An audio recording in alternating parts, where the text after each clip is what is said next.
World hypertension day के अवसर पर हमारे साथ हैं डॉक्टर पीयूष खेरा लखनऊ से। स्वागत है डॉक्टर पीयूष खेरा। मेरा सवाल आपसे है कि कौन सी रोजमर्रा की आदतें दिल और किडनी दोनों को स्वस्थ रखती हैं?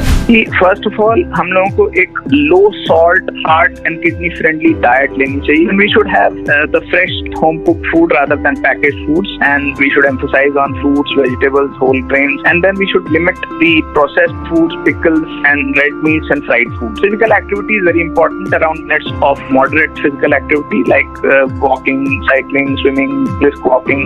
Weight को maintain करना बहुत जरूरी है. It is important कि आप एक adequate level of hydration achieve करें. One should avoid smoking and limit alcohol intake, which is very important. Blood pressure का ख्याल बहुत importantly रखना है कि अगर blood pressure है तो उसको 130/80 के नीचे रखना है और medicines regularly लेनी है. Blood sugar को भी control रखना है. Stress को manage करना है. Sleep adequate लेनी है around 7 to 8 hours per day. High BP kidney को चुपचाप कैसे नुकसान पहुंचाता है? जो ब्लड प्रेशर है वो किडनी को डैमेज इस तरीके से करता है कि वो डेलिकेट ब्लड वेसल्स किडनी की इंजर करता है और जो फिल्ट्रेशन सिस्टम है उसको भी डैमेज करता है और gradually over the years the ability of the kidney to clean the blood is altered and this is there without the symptoms and until the damage becomes very severe. क्या uncontrol BP से kidney fail हो सकती है?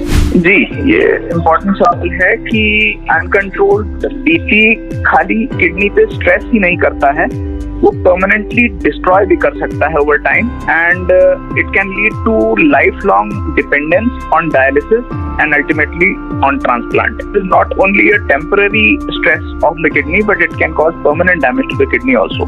कौन से शुरुआती संकेत बताते हैं कि बीपी किडनी को प्रभावित कर रहा है? तो अर्लीस्ट साइंस या शुरुआती संकेत जिसको हम कहते हैं वो बेसिकली पेशेंट फील नहीं करता है but there are certain warning signs जिसमें सबसे इम्पोर्टेंट है protein leakage in urine which is basically known as microalbuminuria. ये ऑफन ये फर्स्ट डिटेक्टेबल साइन होता है. उसके बाद एक धीरे धीरे क्रिएटिनिन राइज करना शुरू कर जाता है. जो एस्टिमेटेड ग्लोमेरुलर फिल्ट्रेशन रेट एक मेथड है जो बेसिकली किडनी फंक्शन असेस करने का, वो ग्रेजुअली डिक्लाइन करने लगता है, डिक्रीज करने लगता है. फिर उसके बाद वो अर्ली फेज में ही इसको माना जाएगा लेकिन फिर उसके बाद सिम्टम्स आने शुरू हो जाते हैं जैसे कि स्वेलिंग आने लग जाए पैरों में, एंकल्स और फीट में. रात में कई बार यूरिन जाने की इच्छा होने लगे like which is also known as nocturia and then comes the difficult to control blood pressure like BP बढ़े और वो नॉर्मल ब्लड दवाइयों से कंट्रोल ना हो. बीपी मरीजों को किडनी टेस्ट कितनी बार कराना चाहिए? अच्छा, तो इसको हम लोग कुछ ऐसे कैटेगराइज कर सकते हैं कि patients who are having a controlled blood pressure and no other risk factors then they should undergo kidney test at least once a year which includes a serum creatinine and an estimated glomerular filtration rate which is the EGFR and then a urinary albumin creatinine ratio the UACR. अगर patient high risk है जैसे कि किसी को diabetes है, long standing blood pressure है, family history kidney disease की है, वो वाले पेशेंट्स को हम लोग कहते हैं कि once in 6 months and sometimes अगर multiple risk factors हैं तो once in every 3 to 4 months.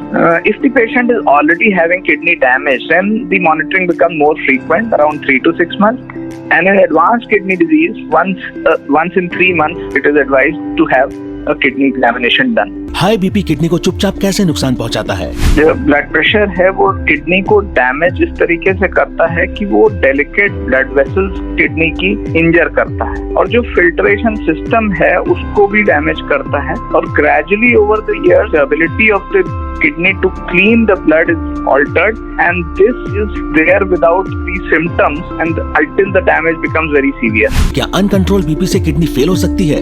जी, ये इम्पोर्टेंट सवाल है कि अनकंट्रोल्ड बीपी खाली किडनी पे स्ट्रेस ही नहीं करता है, वो परमानेंटली डिस्ट्रॉय भी कर सकता है over time and it can lead to lifelong dependence on dialysis and ultimately on transplant. It is not only a temporary stress of the kidney but it can cause permanent damage to the kidney also. कौन से शुरुआती संकेत बताते हैं कि BP kidney को प्रभावित कर रहा है? तो अर्लीस्ट साइंस या शुरुआती संकेत जिसको हम कहते हैं वो बेसिकली पेशेंट फील नहीं करता है but there are certain warning signs जिसमें सबसे इम्पोर्टेंट है protein leakage in urine which is basically known as as microalbuminuria. ये ऑफन ये फर्स्ट डिटेक्टेबल साइन होता है। उसके बाद एक धीरे धीरे क्रिएटिनिन राइज करना शुरू कर जाता है। जो एस्टिमेटेड ग्लोमेरुलर फिल्ट्रेशन रेट एक मेथड है जो बेसिकली किडनी फंक्शन असेस करने का, वो ग्रेजुअली डिक्लाइन करने लगता है, डिक्रीज करने लगता है। फिर उसके बाद वो अर्ली फेज में ही इसको माना जाएगा, लेकिन फिर उसके बाद सिम्टम्स आने शुरू हो जाते हैं, जैसे कि स्वेलिंग आने लग जाए पैरों में, एंकल्स और फीट में, रात में कई बार यूरिन जाने की इच्छा होने लगे, like which is also known as nocturia. And then comes the difficult to control blood pressure, like BP बढ़े और वो नॉर्मल दवाइयों से कंट्रोल ना हो। A public awareness initiative for healthy India.